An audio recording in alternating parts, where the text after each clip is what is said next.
السلام عليكم ورحمة الله وبركاته، ازيكم عاملين ايه؟ يا رب تكونوا بخير. النهاردة هنتكلم عن مرض مهم جدا وشائع، الأمراض المناعية، الأوتو إميون ديزيز.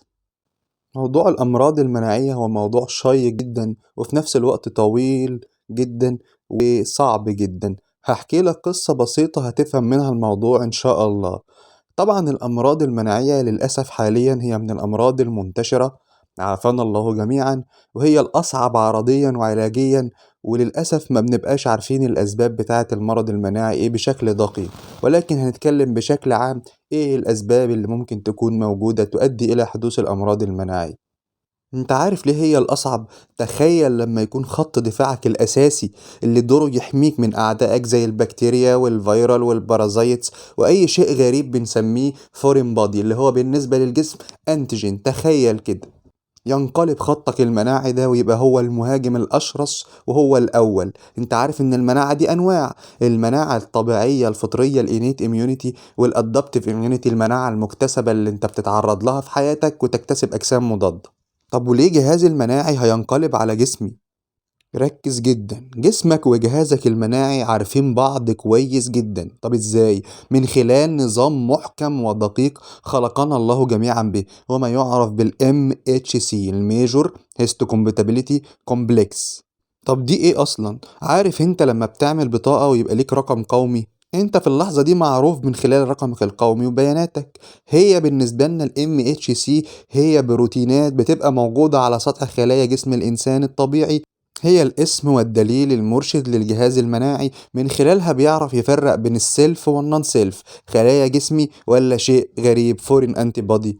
وطبعا ال MHC أنواع كتيرة جدا، ولما بتتحول لشكل النهائي البروتينات اللي على سطح الخلايا بنقول عليها HLA اللي هي الهيومن ليكوسايتيك أنتيجين. وهي أنواع زي MHC كلاس 1 كلاس 2 كلاس 3، ويندرج تحتها تفاصيل كتيرة جدا تحتاج شرح تفصيلي. إن شاء الله نبقى نعمل محاضرة مناعة نظري إن شاء الله.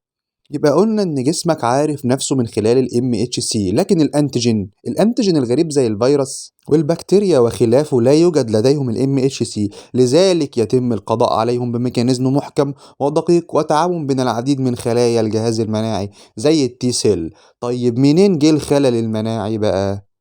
تلات عوامل مهمين جدا بينظموا العملية دي بشكل دقيق. ركز جدا. أول نقطة وأول عامل جينيتك، دايما في عامل وراثي بيكون سبب الخلل ده لو بنسبة بسيطة. احنا ما إلا كودز، احنا شفرات وراثية، جينات مرتبة على شريط الدي ان ايه تتحول لبروتينات لتظهرنا بالصفات حتى طبيعية أو مرضية لو حصل أي ديفكت أو خلل، أو اترتبت حتى بشكل خاطئ فحصل اكسبريشن للجين بشكل خاطئ.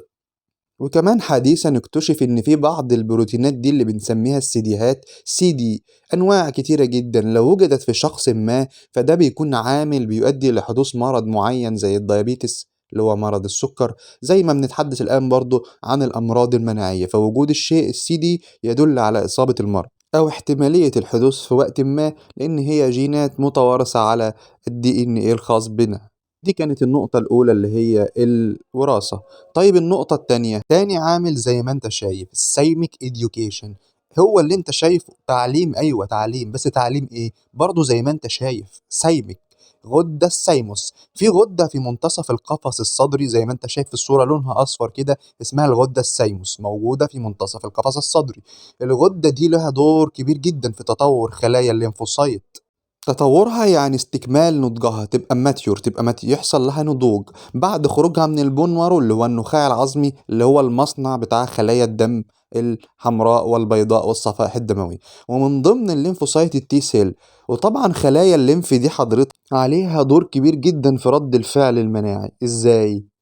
لأن خلايا الليمفوسايت بيندرج تحتها خليتين، واحدة اسمها التي سيتوتوكسيك ليمفوسايت، ودي خلية مهمة قوي، دي المسؤولة إنها تعمل كيلينج، بتقتل الخلايا الغريبة، فيروس بكتيريا أو خلايا تالفة في جسمك وعايزين نتخلص منها. يعني شافت بكتيريا تساعد في قتلها بإفراز مواد كيميائية تدمرها مع مساعدات باقي النظام. ليلة كبيرة جدا، مش موضوع بسيط. ومعاها خلايا التي هيلبر بأنواعها المختلفة. طيب خلقة ربنا إن هو زي ما واضح في المصطلح سايمك إديوكيشن، تعليم السايمك. أيوة، الغدة السايموس دي بتعلم الخلايا قبل ما تطلع للبلد. الغدة بتعلم الخلايا دي كويس جدا وتعرفها على خلايا جسمك. يعني الغدة بتفلتر الخلايا، خلية بتهاجم بشدة تقول لا لا مش هتخرج للدم، خلية ضعيفة لا شكرا خليك، بتخرج فقط الخلايا المعتدلة في الرياكشن اللي تقوم بدورها الطبيعي ويكون هو خط الدفاع الأول عن جسم الإنسان. واستكمال نضوجها، وبكده عرفنا السايموس ليها دور كبير زي ايه.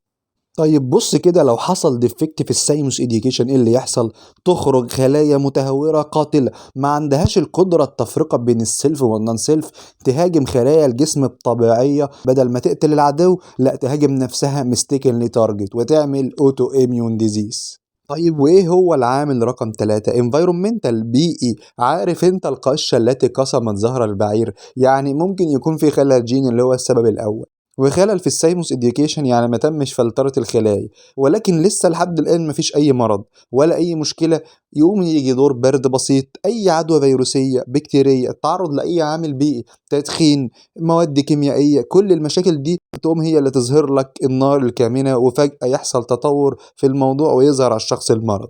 ايا كان المرض بقى، يكسر خلايا الدم الحمراء ويعمل هيموليتيك انيميا، او يعمل اي تي بي اميون ثرومبوسيتوبينيك بيربرا اللي هي الفرفوره، وانخفاض الصفائح الدمويه ثرومبوسيتوبينيا، يهاجم مفاصل العظام ويبتدي يعمل روماتويد.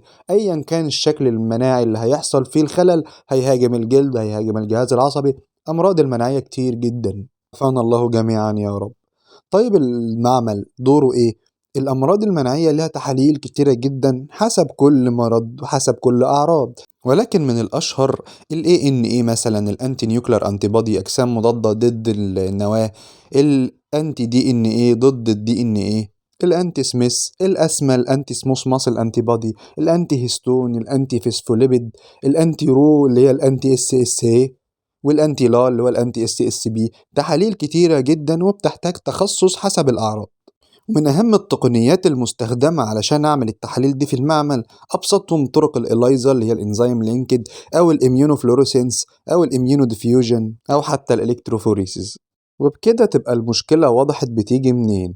3 أسباب شائعين هم غالبا أسباب الأمراض المناعية، اللي طبعا ما بنقدرش نحدد السبب إلا من عند ربنا سبحانه وتعالى، اللي هي قلناهم جينيتك، سبب بيكون وراثي، وسبب بيكون سايمك إديوكيشن، وسبب بيئي وتعرض لعوامل أخرى. عافانا الله جميعا من الأمراض، وتمنياتنا للمرضى بالشفاء العاجل. لا تنسونا من دعائكم، والسلام عليكم ورحمة الله وبركاته.